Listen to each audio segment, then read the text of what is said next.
arriba. En especial, se ha logrado reducir la pobreza y la desigualdad.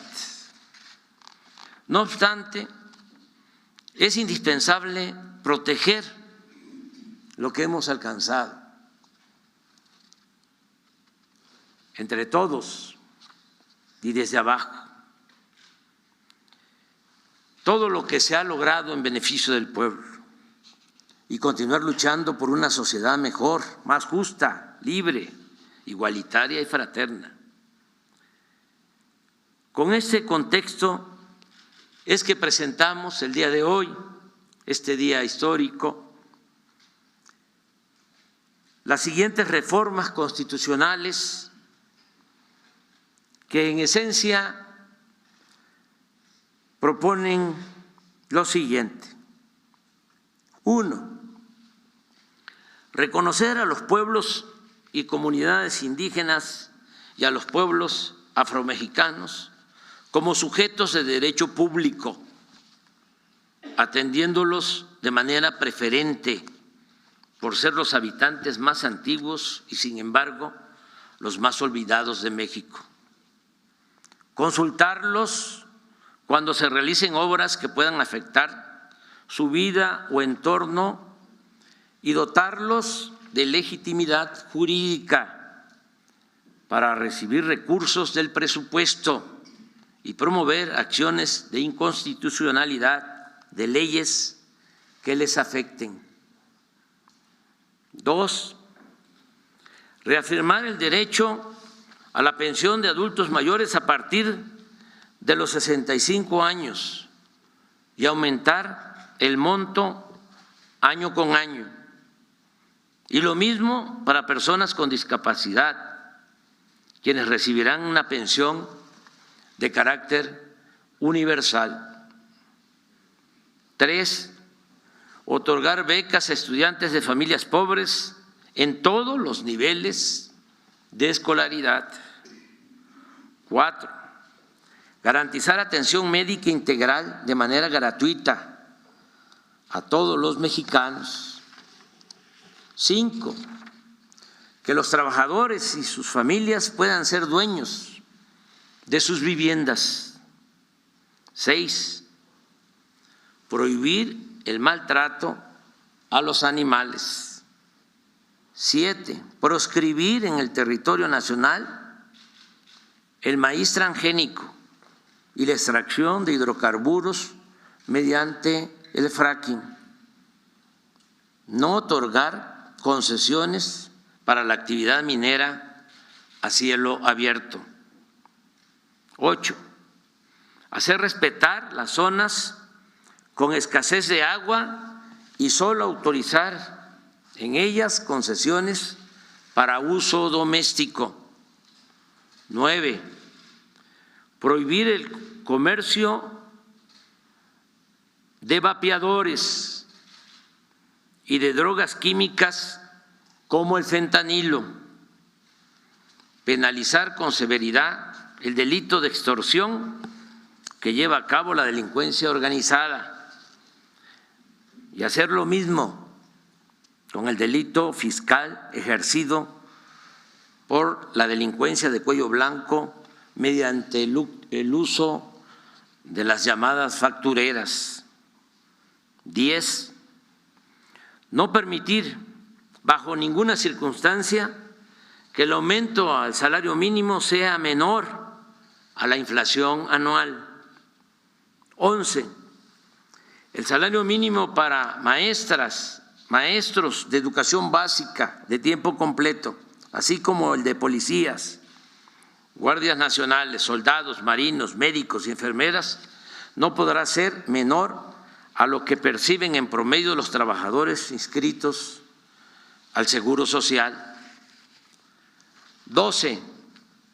Se propone revertir las reformas de pensiones, tanto la aprobada durante el gobierno de Ernesto Zedillo en 1997 como la impuesta en el 2007 por Felipe Calderón, porque afectan injustamente a trabajadores del Seguro Social y del ISSSTE, pues les impiden jubilarse con el 100% de su salario. Para reparar este daño a los trabajadores en general, desde el 1 de mayo de 2024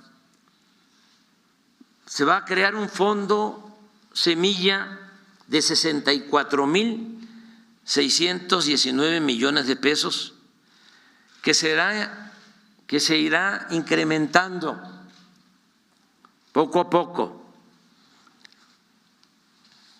al mismo tiempo que se utilizará lo necesario para compensar a los trabajadores afectados por las reformas antilaborales del periodo neoliberal. 13. Garantizar a los mexicanos el derecho a la educación y al trabajo. Y en el caso de los jóvenes, cuando no estén estudiando ni tengan oportunidad de conseguir un empleo, el Estado debe contratarlos y pagarles el equivalente a un salario mínimo durante un año, mientras se forman o capacitan en tiendas, talleres, empresas o cualquier actividad productiva del campo o la ciudad, tal como opera actualmente el programa Jóvenes Construyendo el Futuro. 14. Todos los campesinos que quieran cultivar sus tierras, sembrando árboles, frutales y maderables, contarán con un jornal seguro, justo y permanente, como sucede con el programa Sembrando Vida. Los campesinos y pescadores seguirán recibiendo el apoyo directo del programa Producción para el Bienestar.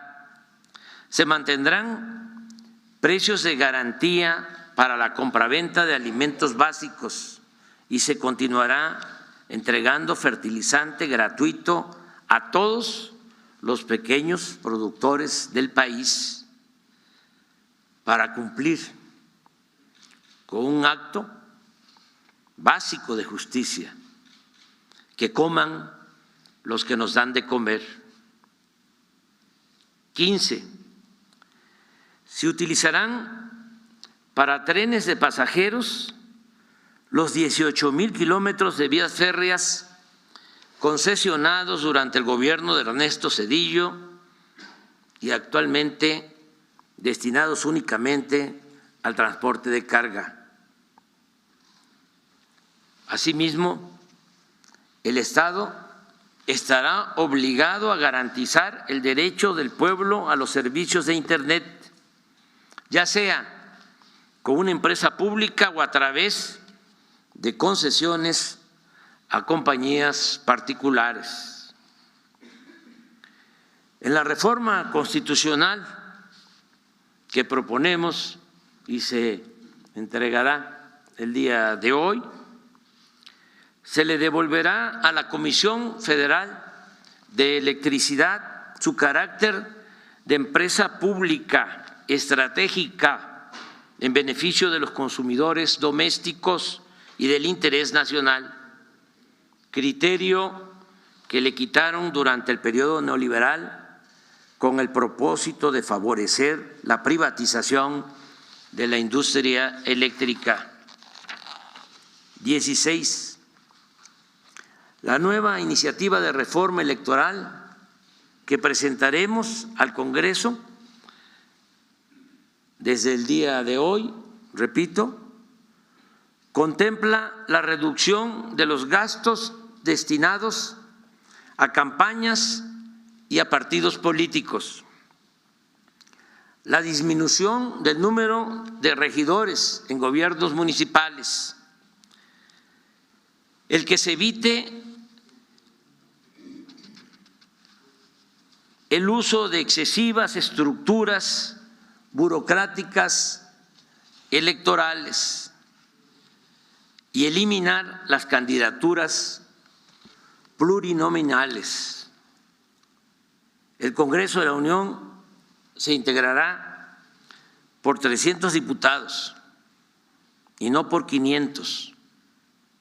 Y el Senado se conformará con 64 y no con 128 legisladores como ocurre ahora. Asimismo, tanto los consejeros como los magistrados de los organismos electorales serán electos por el voto libre, directo y secreto de todos los ciudadanos. Se fortalecerá la democracia participativa con la reducción del 40 al 30% de participantes en consultas populares para hacerlas válidas, efectivas y vinculatorias. Esto mismo aplicará en el caso de la revocación del mandato. 17.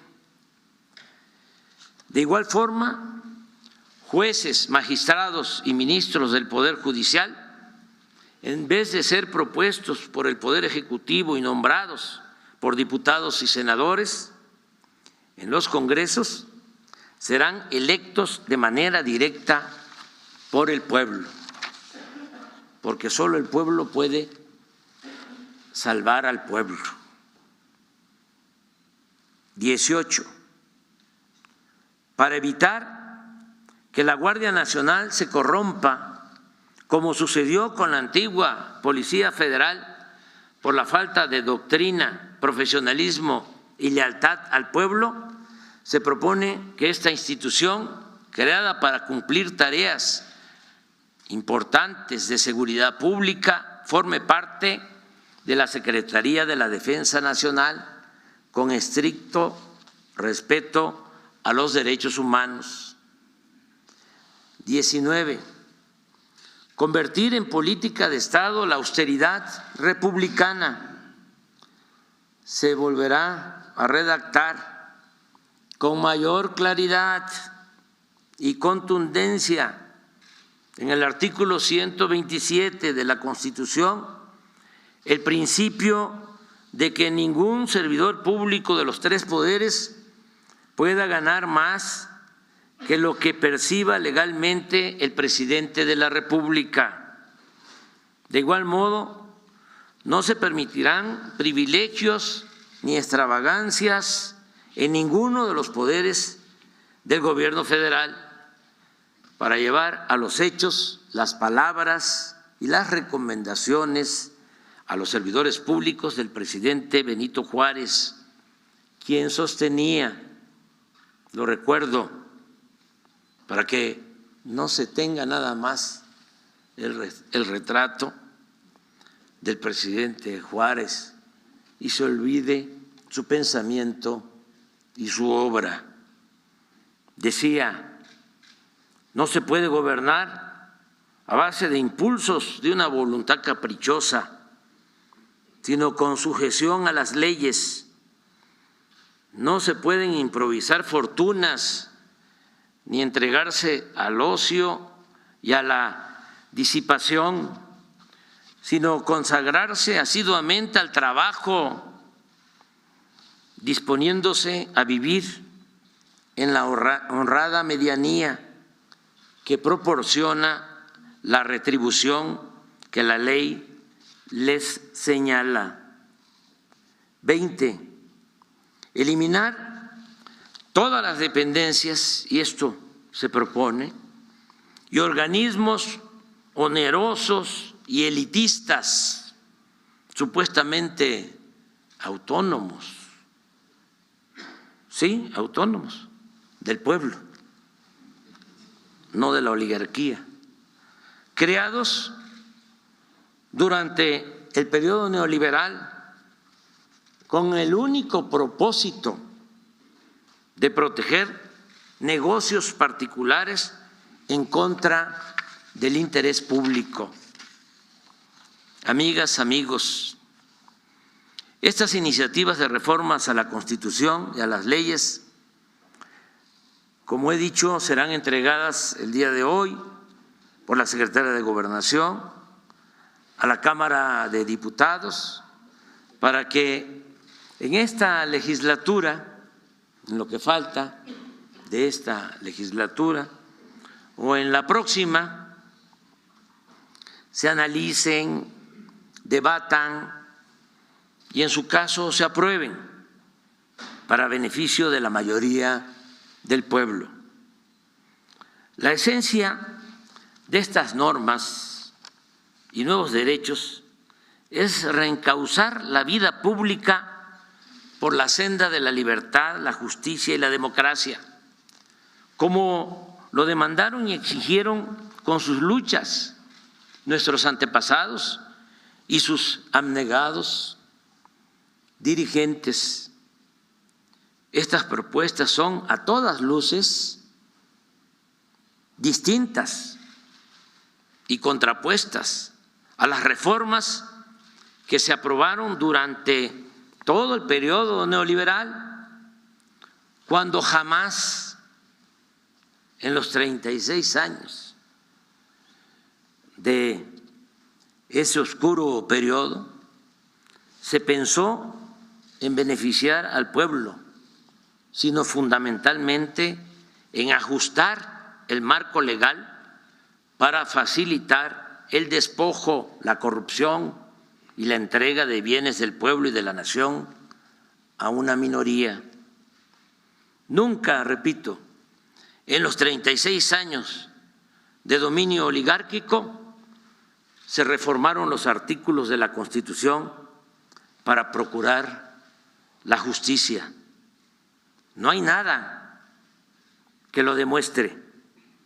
Todo lo aprobado por los legisladores en ese largo y nefasto periodo tuvo como distintivo el afán de lucro y el desprecio por las mayorías. Ahora